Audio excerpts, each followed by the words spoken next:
Land titling act ఇప్పుడు ఏపీలో burning టాపిక్గా మారింది. రెండు పార్టీల మధ్య దాదాపు మాటల యుద్ధానికే ఆ యాక్ట్ కారణమవుతోంది. సో దీనిపైన మీ అభిప్రాయం ఏంటి?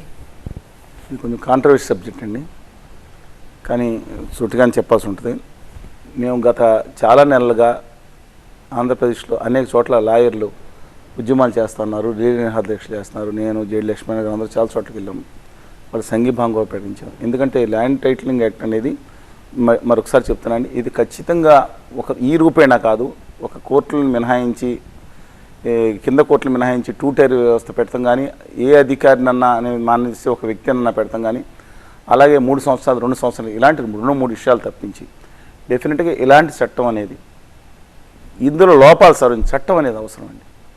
ఎందుకంటే మీరు అమెరికా కానీ ఇతర దేశాలు కానీ ఎక్కడన్నా వెళ్ళి కొంటే ఎక్కడ ల్యాండ్ అన్నా చాలా స్పష్టంగా టైటిల్స్ క్లియర్గా ఉంటాయండి.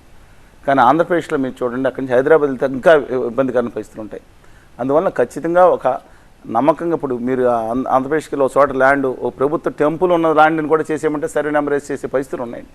హైదరాబాద్లో కూడా చార్మినార్ పేరు రాయకుండా ఆ సర్వే నెంబర్ పెడితే చేసే పరిస్థితులు ఉన్నాయి.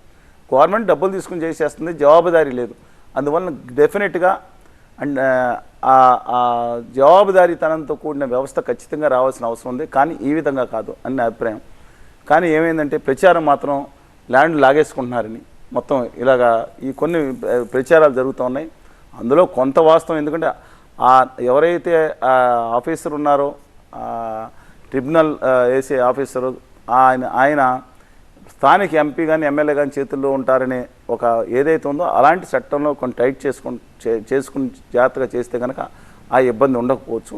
బట్ ఎనీవే వాళ్ళు ఇంకా మేము అమలు చేయట్లేదని కోర్టుకి బాలాజీ గారు వేసిన దాంట్లో కానీ అనేక మంది వేసిన దాంట్లో హైకోర్టుకి రాష్ట్ర ప్రభుత్వం స్పష్టంగా ఒక హామీ ఇచ్చింది. ఆ తర్వాత సర్వే కూడా పూర్తిగా చేస్తున్నారు. కేవలం కొన్ని 4000 గ్రామాలను సర్వేని, మిగతా గ్రామాల్లో పూర్తి కాంప్రహెన్స్ సర్వే ఇప్పుడు అయ్యేదట్లేదు, 1 year పడుతుంది అవన్నీ చేయాలని అన్నారు. అదొకటి. కానీ ముందు దాంట్లో సవరించుకోవాల్సిన అవసరం ఉంది.